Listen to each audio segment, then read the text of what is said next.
Hey guys, it's Ben here, and today I'm going to be walking through the Markup Hack the Box challenge. So I just solved this one. It's very easy rated. I didn't find it very easy. I found the initial access part to be the most challenging. From there, privileged escalation was quite straightforward. But yeah, let's get onto it. I've got the IP address copied there. I'm going to cd, and I'm also on the VPN. I'm going to cd into desktop, hack the box. On the make directory markup walkthrough. I'm going to cd into this. No, cd into markup walkthrough. I'm going to get my terminal set up. I'll zoom them in so you can see them. I'm going to do a quick nmap scan on this, and I'm going to output to nmap initial.txt. I haven't made the nmap directory, so I'm going to make nmap recon exploits. Clear that. There we go. So I'll do this nmap scan. Yeah, like I said, it is a Windows box, so keep that in mind. There's 3 ports which have been discovered: 22, 80, and 443. So that looks like it's most likely going to be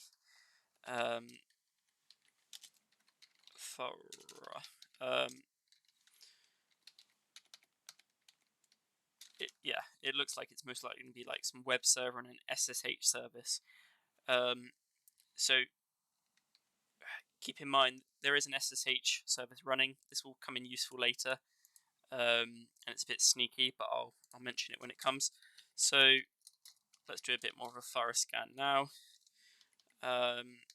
like so. I'll do sudo because I need to be sudo Kali. There we go. So that's running. I'm going to, this box is called Markup. I'm going to add this to my hosts. So sudo vi Kali 171217. There we go. I am just going to close Burp Suite because I don't want to spoil the challenge there. Let's go view this web page. So markup.hackthebox. And we've got this log on page. It's got some vegetables there, powered by Megacorp. If you look at the web technologies being shown, we can see that there's some PHP being run, Windows Server, and there's some extensions. If you want to look at the HTTPS version of this, markup.hackthebox, you accept the cert, the self-signed cert, and we've got the same sort of login page here. So what I'm going to do, just to get some more reconnaissance going, I'll zoom in on that.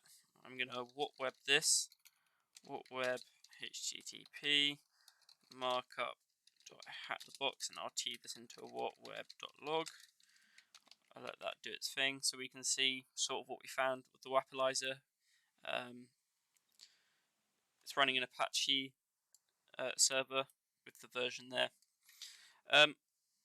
I wasn't sure what to do here. If you look in the source, there isn't much revealed. There's no usernames revealed here or passwords, so I just tried some default ones. Let's try root, wrong credentials.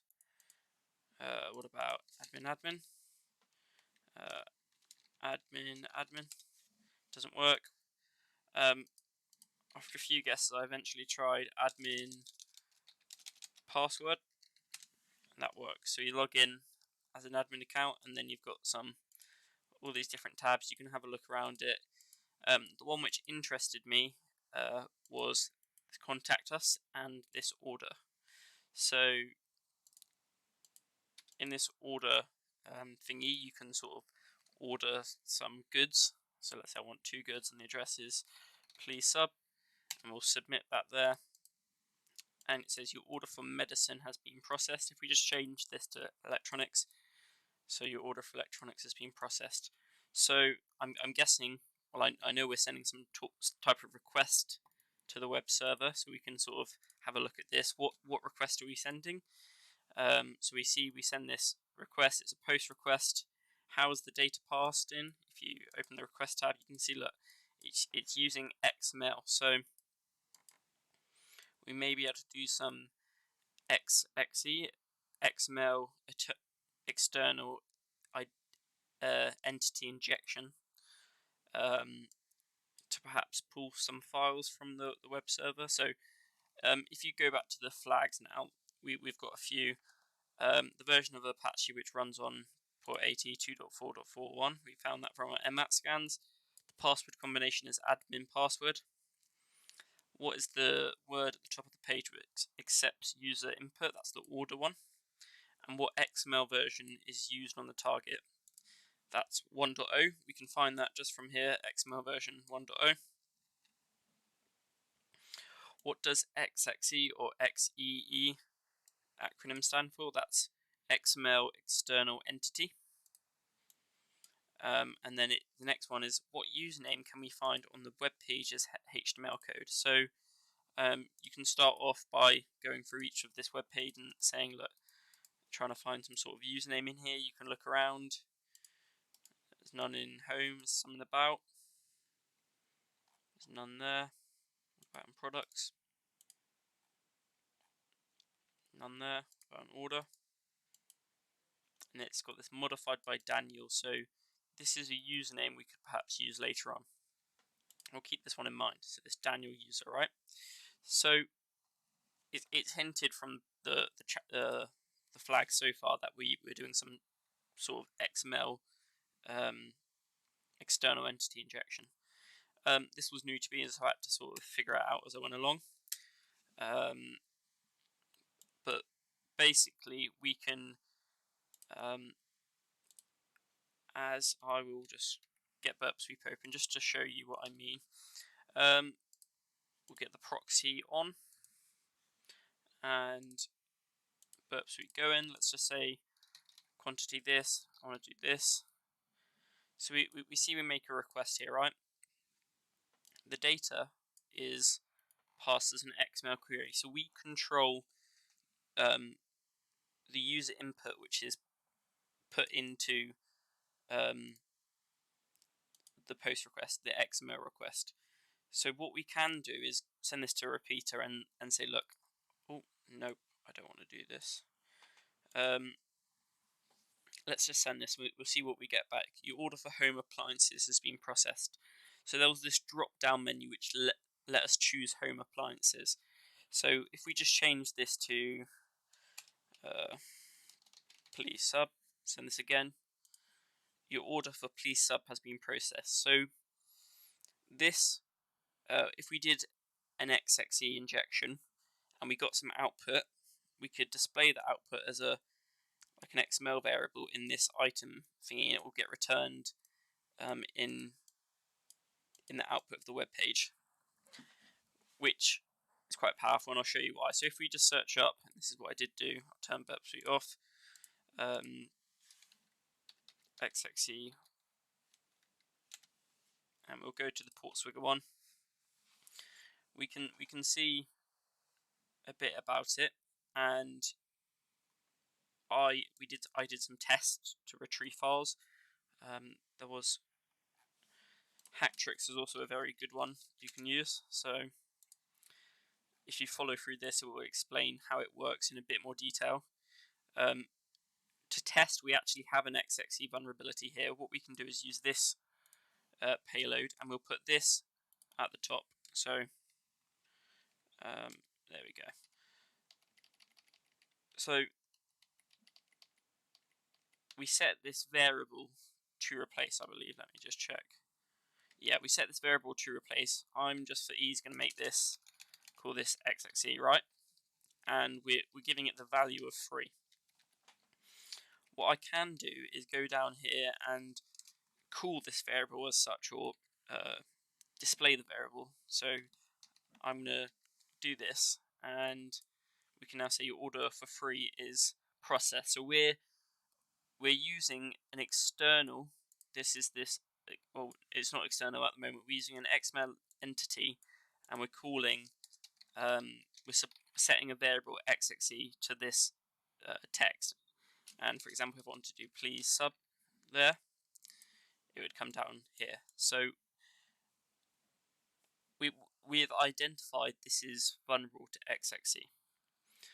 What XXE can do is it depends on the operating system the web server is running in, but once we've got this, it's not a blind XXE, right? We can see the output of our command. We can read files, so there's a system thingy, and we can read files like this file, and then we'll specify the file location. And there is, I think, there's one you can check for Windows. I've forgotten it.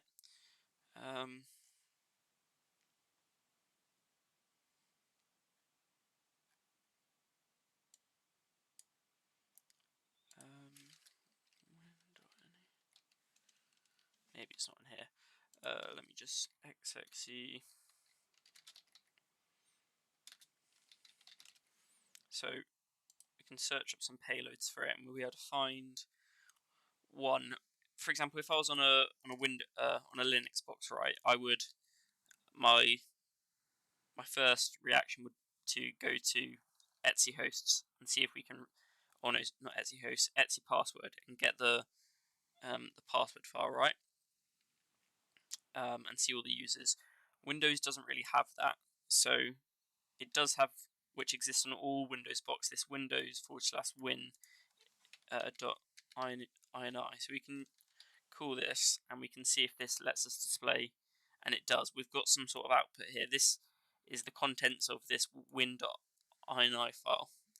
So we're at the point where we can read files from Windows or from the file system. Okay, how is this going to lead us to our initial access? So there's two things we've discovered so far from our enumeration stage, right? If you go back to here, our initial nmap scan discovered there's an SSH service running with host keys. So there's probably some sort of keys involved, some public keys, not using passwords. That's what I'm trying to get. And we also know a username.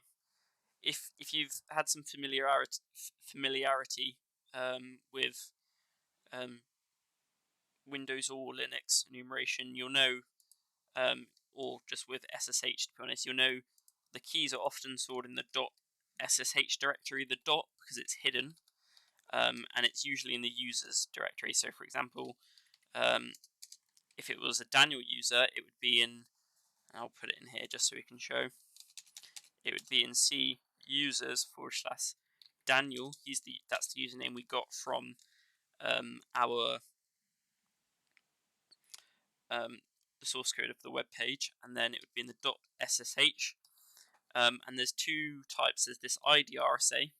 We know it's RSA from our nmap scan. It may not be, but it's often the name of the SSH key is this. That's the private key, and there's often .pub for the public key, right?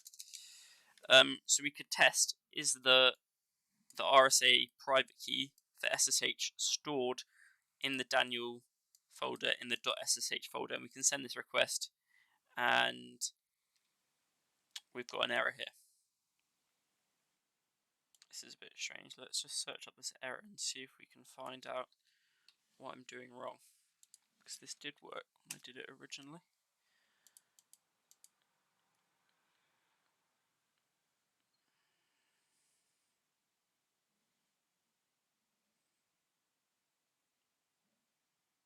Or did I have to put it like this?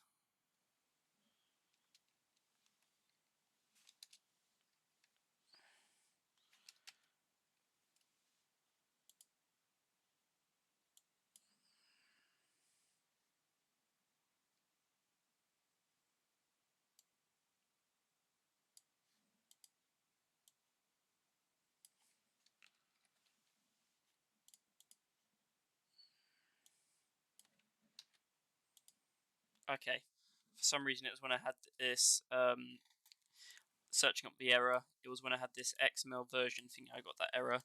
When I remove that, I can successfully get the private key. Okay. So I've got that private key now, right? So I'm going to put this in the recon folder, IDRSA. What am I doing?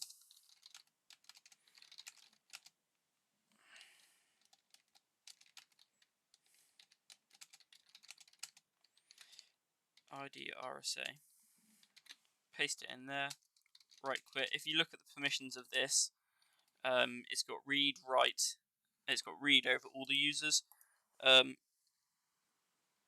By default, that won't work. You have to change the permissions to 600, so only we have read access just for me over this file, and then you can use this. So SSH Daniel markup dot hat the box dutec I to specify the key, and I did something wrong.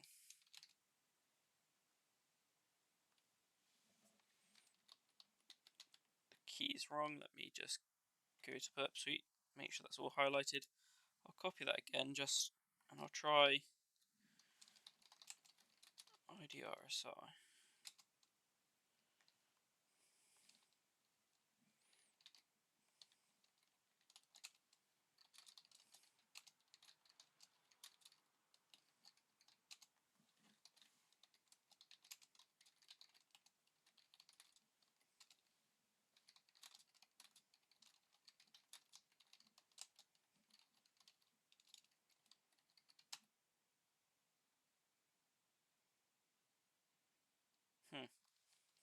I wonder if I just do it in a different terminal.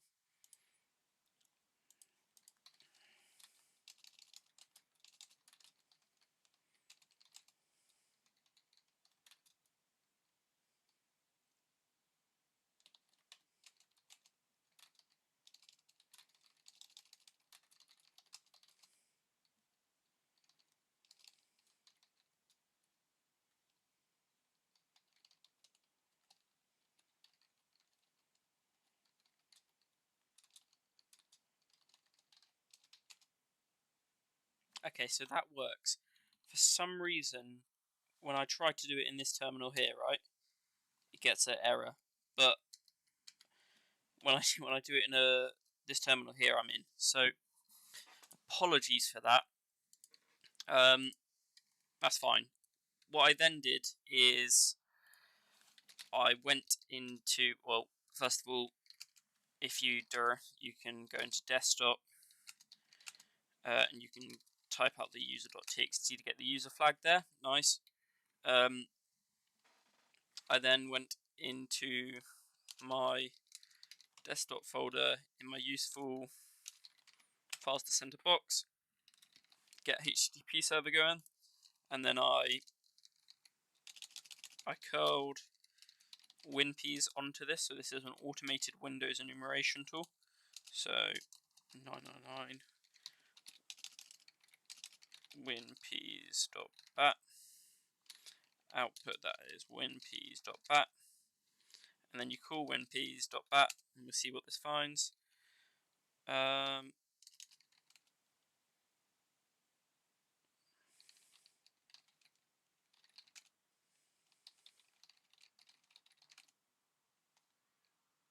What?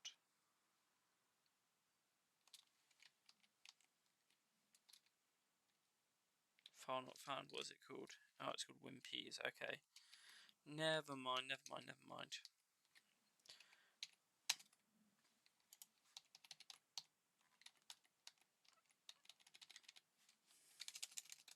WinPs.bat. Got that there.